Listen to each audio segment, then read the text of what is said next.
I'm the Reverend Peter Lillicraps, an Anglican vicar of St Mark's Leighton in Blackpool. Sometimes people say yes to God, and their world is never the same.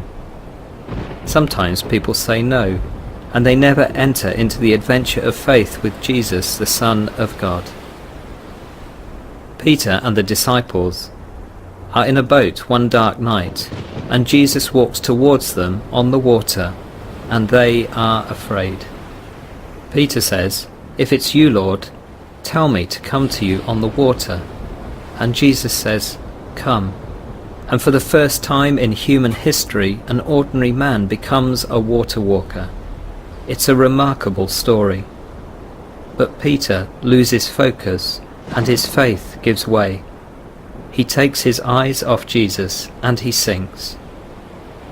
Peter also knew that when he sank, Jesus was wholly adequate to save him, and immediately took hold of him.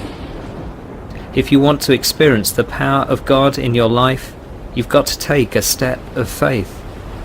It involves risky obedience. When we learn to hear Jesus calling us in our lives and respond with yes, and get out of the boat, we really do experience God's power in our lives. What keeps you from getting out of the boat, from being a water walker? Do you want to be a modern-day water walker? Jesus is still looking for people who will get out of the boat. Maybe you have never trusted Jesus and given your life to him before. Maybe you have, but that first love has long since faded. Jesus is the one who loves you so much, the one who died for you so that your sins could be forgiven, so that you can be adopted into God's heavenly family. I can promise you that your life will never be the same. If you want to be a water walker, you've got to get out of the boat.